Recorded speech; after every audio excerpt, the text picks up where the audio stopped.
नमस्ते, good morning.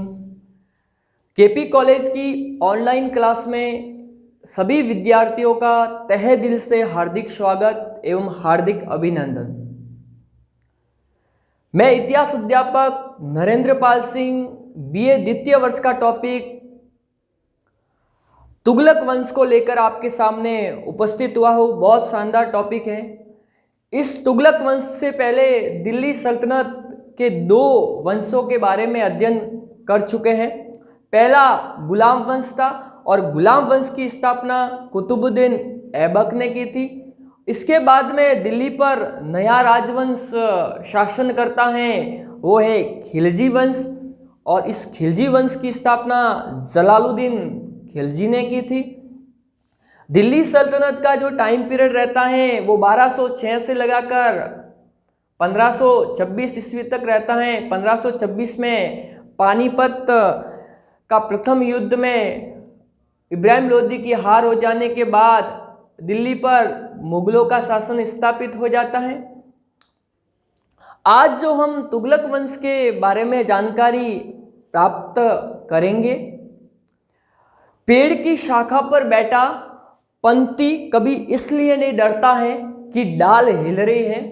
पेड़ की शाखा पर बैठा पंछी इसलिए नहीं डरता है कि डाल हिल रही है। अरे पंछी डाली में नहीं अपने पंखों पर भरोसा करता है। अरे पंछी डाली में नहीं अपने पंखों पर भरोसा करता है। चलो, तुगलक वंश। तुगलक वंश, तुगलक वंश। तुगलक वंश का जो टाइम पीरियड रहता है वो 1320 से लगाकर 1414 ईस्वी तक रहता है।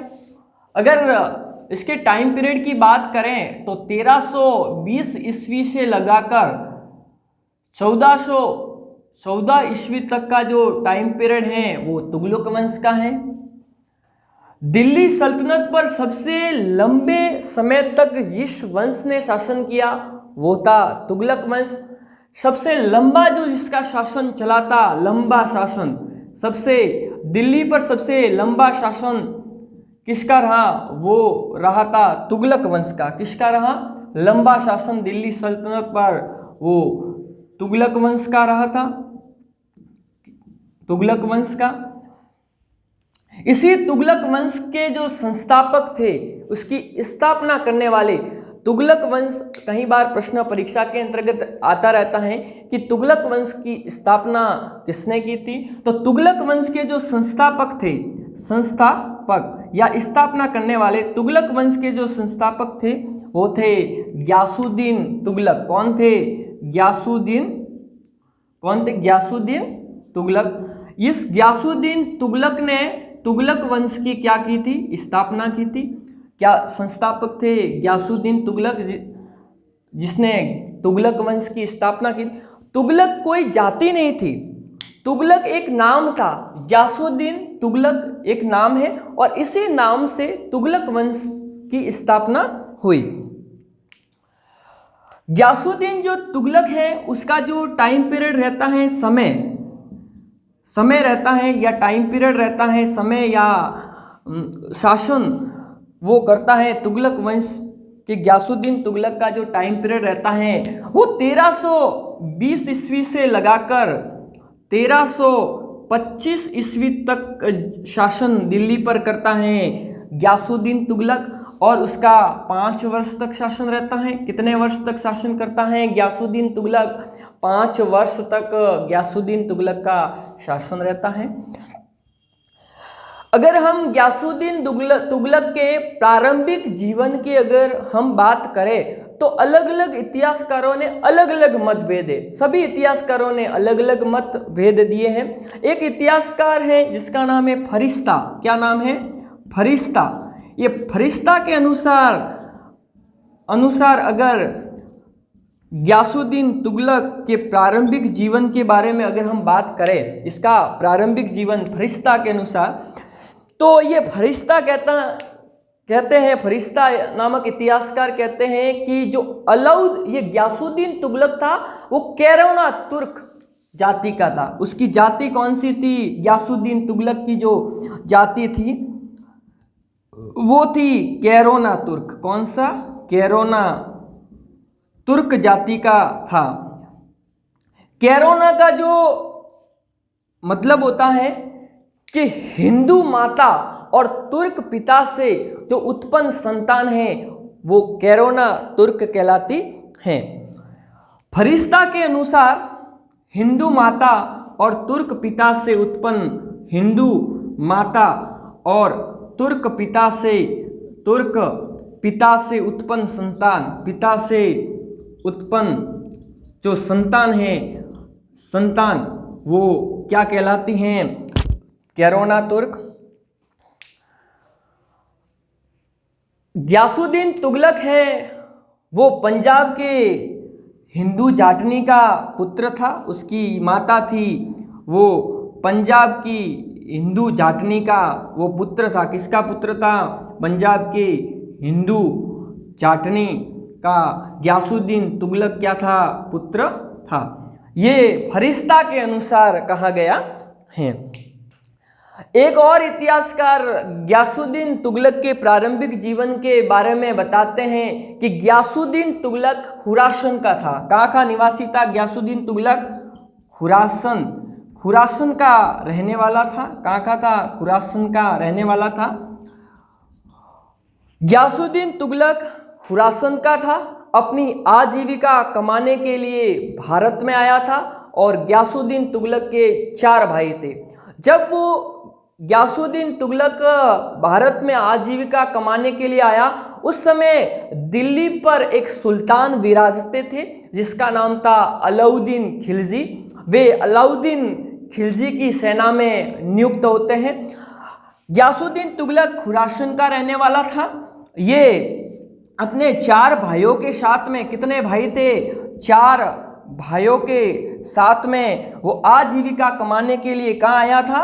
भारत के अंतर्गत आया। और उस समय भारत के जो शासक थे वो अलाउद्दीन खिलजी थे। कौन थे? अलाउद्दीन खिलजी उस समय भारत पर शासन करते थे। और गयासुद्दीन तुगलक ने अलाउद्दीन खिलजी से क्या आग्रह किया कि हजूर आप अपनी सेना में मुझे नियुक्त करें। और अलाउद्दीन खिलजी गयासुद्दीन तुगलक को अपनी सेना में नियुक्त करते हैं। धीरे धीरे यही गयासुद्दीन तुगलक एक दिन अपनी प्रतिभा, सैनिक कुशलता और युद्ध कला में इतना निपुण हो जाता है कि अलाउद्दीन खिलजी इस गयासुद्दीन तुगलक के ऊपर इतना प्रसन्न हो जाता है। गयासुद्दीन तुगलक और कई इतिहासकार कहते हैं कि ये गयासुद्दीन तुगलक था। कई इतिहासकार ये भी मानते हैं कि गयासुद्दीन तुगलक है वो बलबन का गुलाम था। किसका गुलाम था? बलबन। गयासुद्दीन तुगलक हैं वो बलबन का क्या था? गुलाम था। बलबन का गुलाम भी गयासुद्दीन को इतिहासकार कहते हैं। मैंने आपको यहाँ बताया कि तुगलक वंश के जो संस्थापक थे वो गयासुद्दीन तुगलक थे। और तुगलक वंश का जो गयासुद्दीन तुगलक का जो टाइम पीरियड 1320 से लगाकर 1325 ईस्वी तक, ये मात्र 5 वर्ष तक शासन करता है। वो जाति है वो कैरोना तुर्क का था। कैरोना का मतलब होता है हिंदू माता और तुर्क पिता से उत्पन्न संतान कैरोना तुर्क कहलाती हैं। ये खुरासन का था। 4 भाइयों के साथ में अपनी आजीविका कमाने के लिए भारत के अंतर्गत आया था। कौन? आगे ये गयासुद्दीन तुगलक हैं के बारे में इतिहास में उल्लेख मिलता है। गयासुद्दीन तुगलक के बारे में अगर इतिहास में उल्लेख मिलता है कि गयासुद्दीन तुगलक हैं वो अलाउद्दीन खिलजी का क्या था? सेनापति के पद पर नियुक्त था।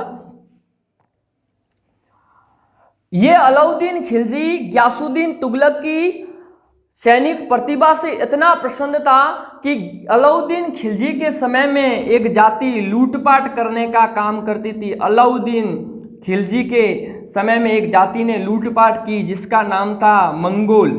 ये भारत के पश्चिमी क्षेत्र में, भारत के जो पश्चिमी क्षेत्र हैं, पश्चिमी क्षेत्र में लूटपाट करती थी। लूटपाट करने वाली जाति लुटेरे की श्रेणी में आती हैं। अलाउद्दीन खिलजी ने अपने विश्वास पात्र सेनापति ग्यासुद्दीन तुगलक को उसका दमन करने के लिए भेजा। ग्यासुद्दीन उन्होंने 1306 ईस्वी में अलाउद्दीन खिलजी के समय में लूटपाट करने के लिए आई थी। ग्यासुद्दीन तुगलक ने इन मंगोल जातियों का दमन किया, जिससे अलाउद्दीन खिलजी ग्यासुद्दीन के ऊपर इतना प्रसन्न हो गया कि उसको दीपालपुर का सूबेदार बनाता है। अलाउद्दीन खिलजी ने ग्यासुद्दीन को क्या बनाया? ग्यासुद्दीन को उसने दीपालपुर का सूबेदार नियुक्त किया था। दीपालपुर का सूबेदार दीपालपुर का सूबेदार नियुक्त किया था। किसने? अलाउद्दीन खिलजी ने ग्यासुद्दीन तुगलक को। एक दिन अलाउद्दीन खिलजी इस धरती को छोड़कर हमेशा के लिए चले जाते हैं। उनका बेटा राज सिंहासन प्राप्त करता है, वो है खुसरो शाह। कौन है? अलाउद्दीन का बेटा खुसरो शाह। खुसरो शाह दिल्ली के राज सिंहासन पर बैठता है। खुसरो शाह ये ग्यासुद्दीन एक दिन मौका पाकर, ये इतना प्रतिभाशाली, इतना शक्तिशाली शासक नहीं होने के कारण ये ग्यासुद्दीन एक दिन मौका पाकर इस खुसरो शाह, खिलजी वंश के शासक खुसरो शाह की करवाता है हत्या। और हत्या करने के बाद में वो दिल्ली के राज सिंहासन पर बैठता है। 1320 से लगाकर 1325 ईस्वी तक वो दिल्ली के राज सिंहासन पर क्या करता है? दिल्ली पर शासन करता है।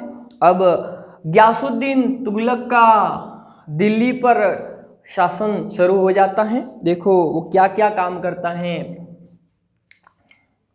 खुसरो शाह को हटाकर ग्यासुद्दीन तुगलक दिल्ली के राज सिंहासन पर बैठता है। जैसे ही ग्यासुद्दीन तुगलक दिल्ली के राज सिंहासन पर बैठता है तो उसका कोई भी जनता उसका विरोध नहीं करती है। जनता है, तुर्क अमीर उसका विरोध नहीं करते हैं ग्यासुद्दीन तुगलक का। ग्यासुद्दीन तुगलक दिल्ली के राज सिंहासन पर बैठने के बाद कहीं प्रशासनिक, आर्थिक और सैनिक सुधार करते हैं। उन्होंने सबसे पहले दिल्ली के राज सिंहासन पर बैठते समय उन्होंने एक नीति अपनाई थी। उस नीति का नाम था उदारवादी नीति। उदारवादी, जिस प्रकार अलाउद्दीन खिलजी ने जनता के प्रति कठोर नीति अपनाई थी। कठोर नीति के अंतर्गत अलाउद्दीन खिलजी ने जनता से जबरदस्ती कर वसूल किया जाता था, उनके प्रति अत्याचार किया जाता था, जिसके कारण कई किसानों ने कृषि कार्य करना छोड़ दिया था। और इन्हीं कठोर नीति में परिवर्तन करके ये ग्यासुद्दीन अपनाता है उदारवादी नीति। अगर आपका प्रश्न आ जाए कि ऐसा कौन सा शासक था तुगलक वंश का जिसने जनता के प्रति उदारवादी नीति अपनाई थी, जनता के कल्याण के बारे में विचार किया था, वो था ग्यासुद्दीन तुगलक। इससे पहले ग्यासुद्दीन तुगलक से पहले खिलजी वंश के शासक जलालुद्दीन खिलजी ने भी जनता के लिए उदारवादी नीति को भी अपनाया था। जैसे ही ग्यासुद्दीन तुगलक दिल्ली के राज सिंहासन पर बैठते हैं तो वो किसानों के बारे में विचार विमर्श करते हैं। क्या करते हैं? किसानों के बारे में विचार करते हैं और विचार करके क्या कहते हैं कि जिस प्रकार अलाउद्दीन खिलजी ने किसानों के ऊपर अत्याचार किए, उन पर कर इतना बढ़ा दिया कि वो ऋण लेने के लिए मजबूर हो गए और इतना उनके ऊपर कर्जा बढ़ गया था कि वो कर्जा नहीं दे सकते हैं। तो जैसे ही ग्यासुद्दीन दिल्ली के राज सिंहासन पर बैठा तो उसने किसानों का कर्जा माफ कर दिया। क्या कर दिया? किसानों का ऋण माफ किया। ऐसा कौन सा शासक था जिसने दिल्ली के राज सिंहासन पर बैठते समय उन्होंने किसानों का ऋण माफ किया था, वो गयासुद्दीन तुगलक ने। गयासुद्दीन तुगलक ने किसानों के कृषि कार्य को सुधार करने के लिए उन्होंने सबसे पहले नहरों का निर्माण करवाया था, नहरों का निर्माण करवाया। ये पहला शासक, दिल्ली सल्तनत का ये पहला शासक था जिसने किसानों को आर्थिक दृष्टि से उसको सुदृढ़ बनाने के लिए उन्होंने किसानों के लिए नहरों का निर्माण करवाया था, वो था गयासुद्दीन तुगलक।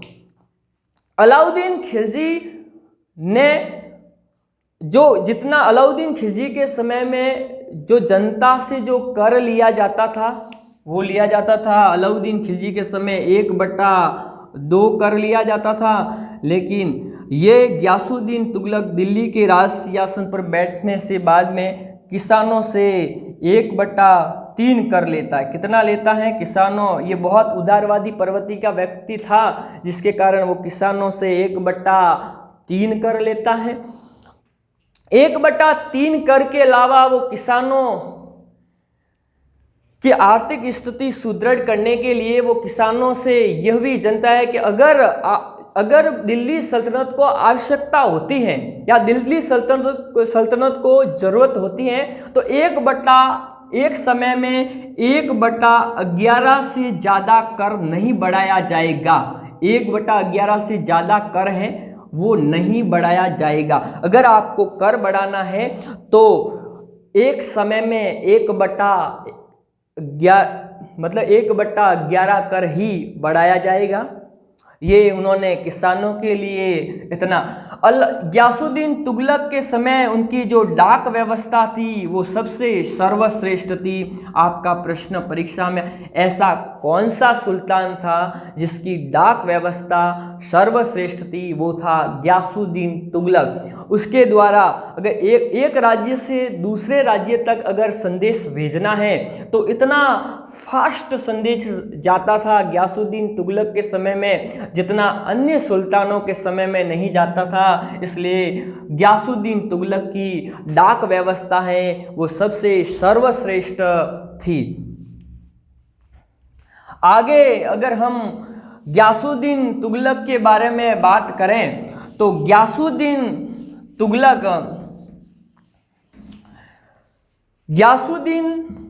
तुगलक के कई बेटे थे, लेकिन गयासुद्दीन तुगलक सबसे अधिक जिससे प्यार करता था उसका सबसे बड़ा बेटा था जौना खां। सबसे प्रिय बेटा था जिसका नाम था गयासुद्दीन का प्रिय बेटा जिसका नाम था जौना खां। क्या नाम था? जौना खां। एक दिन यही जौना खां मोहम्मद बिन तुगलक के नाम से दिल्ली के राज सिंहासन पर विराजते हैं। यही जौना खां गयासुद्दीन तुगलक हैं। यह अधिक महत्वाकांक्षी शासक था। वो संपूर्ण भारतवर्ष में अपना शासन स्थापित करना चाहता था गयासुद्दीन तुगलक। गयासुद्दीन तुगलक ने अपने बेटे जौना खां को कहा कि मैं संपूर्ण उत्तर भारत पर अपना शासन स्थापित कर चुका हूँ और मुझे दिल्ली के आसपास के सभी क्षेत्रों पर मुझे अपना अधिकार स्थापित करना है और दक्षिण भारत पर अपना अधिकार भी स्थापित। वो दक्षिण भारत पर क्या चलाता है? विजय अभियान। किसके नेतृत्व में? अपने बेटे जौना खां के नेतृत्व में। जौना खां के नेतृत्व में वो दक्षिण भारत पर विजय अभियान चलाता है। उस समय दक्षिण भारत के जो शक्तिशाली राज्य थे वो थे वारगल और मदुराई। क्या नाम था? मदुराई। ये वारगल, उस समय दक्षिण भारत के शक्तिशाली शासक कौन? एक तो था वारगल। क्या था? वारगल। और दूसरा है मदुरा। इन दोनों पर ये दक्षिण भारत के राज्य हैं, उस पर जौना खां के नेतृत्व में अभियान चलाया जाता है और अभियान में घमासान युद्ध होता है और युद्ध में इस वारगल और मथुरा पर अधिकार हो जाता है गयासुद्दीन तुगलक का। किसका अधिकार हो गया? गयासुद्दीन तुगलक का। गियासुद्दीन तुगलक दक्षिण भारत के राज्य वारगल का नाम परिवर्तन करता है और परिवर्तन करके उसका नाम रखता है वो है सुल्तानपुर। बहुत इंपॉर्टेंट प्रश्न है कि गियासुद्दीन तुगलक ने वारगल का नाम परिवर्तन करके क्या रखा था? सुल्तानपुर। क्या रखा था? सुल्तानपुर। वारगल का नाम परिवर्तन किया और रखता है सुल्तानपुर। इसी प्रकार संपूर्ण दक्षिण भारत और दिल्ली, संपूर्ण दिल्ली के आसपास क्षेत्र पर गियासुद्दीन तुगलक का आधिपत्य स्थापित हो जाता है। इसी समय एक घटना घटती है, कुछ परिस्थितियां विकट हो जाती हैं। गियासुद्दीन तुगलक के समय में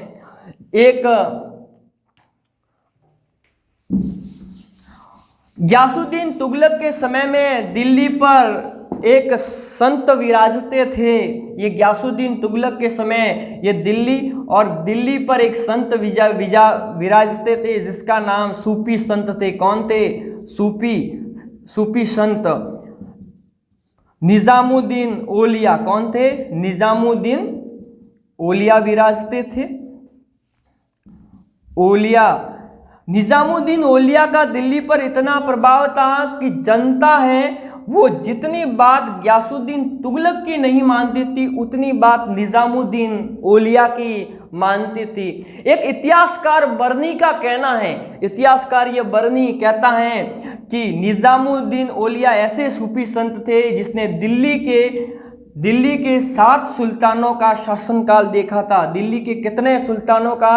7 सुल्तानों का शासन। ऐसा कौन सा सूफी संत ने दिल्ली के 7 सुल्तानों का शासन देखा था? वो था संत निजामुद्दीन औलिया। बहुत इंपॉर्टेंट प्रश्न है, कई बार कंपटीशन एग्जाम के अंतर्गत पूछा जा चुका है, इस पर बहुत आप अधिक दृष्टि डालेंगे। इस बात को लेकर जनता जितनी बात निजामुद्दीन औलिया की मानती थी जितनी ये गियासुद्दीन तुगलक की नहीं मानती थी। तुगलक को इस बात को लेकर बहुत टेंशन होने लगी। एक दिन उसने अपना एक संदेश निजामुद्दीन औलिया के पास भिजवाया क्योंकि उसे निजामुद्दीन औलिया से प्रतिरोध लेना था। क्या लेना था? प्रतिरोध। उसने कहा, अगर हम थोड़ी पूर्व की ओर जाए तो बात करेंगे कि गियासुद्दीन तुगलक से पहले दिल्ली पर कौन विराजते थे? खुसरो शाह। क्या नाम है? खुसरो शाह। इसी खुसरो शाह ने निजामुद्दीन औलिया को 5 लाख टका भेंट किया था। गियासुद्दीन तुगलक ने कहा कि भाई खुसरो शाह द्वारा तुझे 5 लाख टका भेंट किया है वो मुझे पुनः लौटाया जाए। लेकिन निजामुद्दीन औलिया ने उसका प्रति उत्तर दिया कि जो उपहार में दी गई वस्तुओं को पुनः नहीं लौटाया जाता है। अगर कोई उपहार में कोई वस्तु दी जाती है तो उसको पुनः भाई नहीं लौटाया जाता है, जिसके कारण गियासुद्दीन तुगलक को निजामुद्दीन औलिया के ऊपर बहुत अधिक क्रोध आ गया था। किसको? निजामुद्दीन औलिया के। आगे और उल्लेख मिलता है कि बर्नी कहता है कि सूफी संत निजामुद्दीन औलिया ने दिल्ली के 7 सुल्तानों का शासन देखा था। आगे और उल्लेख मिलता है।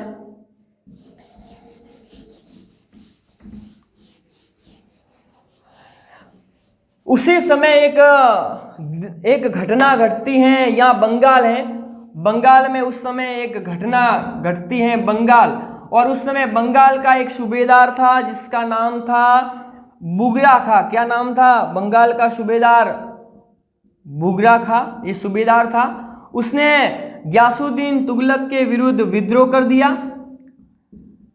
कि मैं आपके अधीन रहने वाला नहीं हूं। ये बुगरा खा बलबन का बेटा था। किसका बेटा था? बलबन का बेटा था। इसी बलबन ने रक्त और लोहे की नीति अपनाई थी। ऐसा कौन सा शासक था जिसने रक्त और लोहे की नीति अपनाई थी? इसने इल्तुतमिश के द्वारा बनाया गया सालिसा मंडल तुर्कान है सैलगानी का दमन भी किया था। इसी बुगरा खां ने विद्रोह कर दिया बंगाल के अंतर्गत। ये बंगाल की सूबेदारी से ही खुश हो गया था बलबन के समय में, विद्रोह कर दिया। गयासुद्दीन तुगलक ने इसके विद्रोह को दबाने के लिए स्वयं बंगाल गया और बंगाल जाकर बुगरा खां को कर दिया क्या, परास्त। क्या करता है, बुगरा खां को परास्त करता है। और परास्त करने के बाद गयासुद्दीन का बंगाल पर हो गया अधिकार। उसी समय परास्त होने के बाद में उसी समय दिल्ली एक यहाँ पर ये निज़ामुद्दीन औलिया है। निज़ामुद्दीन औलिया के पास ये गयासुद्दीन तुगलक एक संदेश भिजवाता है और उसका संदेशवाहक आकर निज़ामुद्दीन औलिया से कहता है कि मैं जब दिल्ली, बंगाल से दिल्ली आओ तब तक तुझे ये दिल्ली खाली करना पड़ेगा। क्या करना पड़ेगा, जब तक मैं बंगाल से, और अगर तूने दिल्ली को खाली नहीं किया तो मैं तुम्हारी हत्या कर दूंगा। ऐसा गयासुद्दीन तुगलक ने निज़ामुद्दीन औलिया से के पास संदेश भिजवाया। निज़ामुद्दीन औलिया ने पुनः संदेश गयासुद्दीन तुगलक के पास में भेजा और कहा गया कि भाई गयासुद्दीन तुगलक, अभी दिल्ली अभी बहुत दूर है। एक इतिहासकार कहते हैं कि दिल्ली अभी बहुत दूर है, दिल्ली तक पहुंचने के लिए बहुत समय लगेगा। और आगे क्या होता है, गयासुद्दीन तुगलक बंगाल पर अधिपत्य स्थापित किया, जीता, तो उसके बेटे जौना खान ने अपने पिता इतनी बड़ी उपलब्धि लेकर आते हैं, तो जौना खान ने अपने पिता का स्वागत करने के लिए कि अगर अपने पिता इतनी बड़ी उपलब्धि लेकर आ रहे हैं तो उनका स्वागत तो भाई होना चाहिए। तो उन्होंने स्वागत करने के लिए दिल्ली से कुछ दूर पर एक शहर स्थित है, दिल्ली से कुछ दूर पर एक शहर है जिसे गयासुद्दीन तुगलक ने बचाया था। शहर है दिल्ली के आसपास शहर है जिसका नाम है तुगलकाबाद,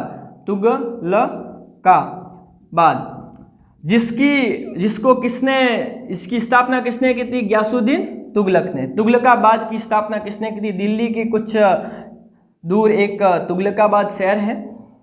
जौना खान ने उसके स्वागत का इंतजाम जौना खान ने कहाँ किया था, तुगलकाबाद। और इसी तुगलकाबाद में ये जौना खान अपने पिता की इस खुशी में उसका स्वागत करने के लिए लकड़ी का एक भव्य क्या बनाता है, महल बनाता है, भव्य महल बनाता है लकड़ी का, बहुत अधिक सुंदर।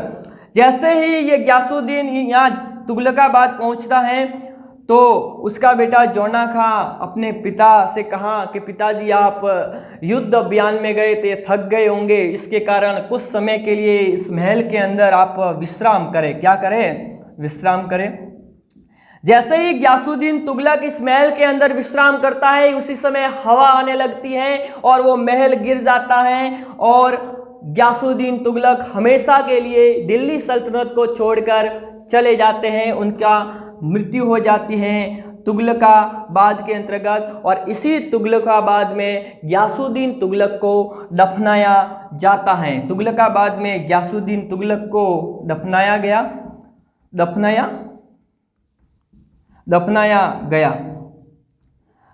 कई इतिहासकार यह भी कहते हैं कि स्वयं जौना खां को गयासुद्दीन तुगलक की मौत का कारण ठहराते हैं कि जौना खान ने दिल्ली की खुशी प्राप्त करने के लिए, दिल्ली की राजगद्दी प्राप्त करने के लिए अपने पिता को स्वयं हत्या की थी, यानी हत्या, इसमें स्वयं उन्होंने उनकी मौत का कारण ठहराते हैं। उसी समय फरवरी या मार्च के अंतर्गत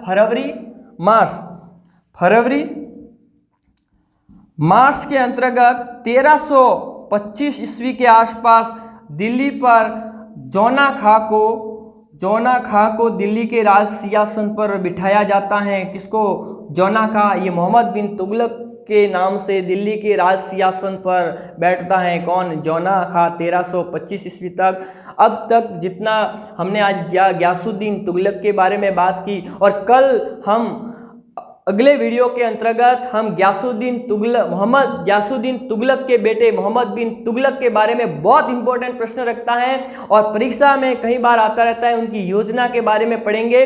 तब तक इस वीडियो के ऊपर आप अपनी प्रतिक्रिया जरूर दीजिएगा। तब तक के लिए नरेंद्र पाल सिंह आपसे विदा लेता है। धन्यवाद।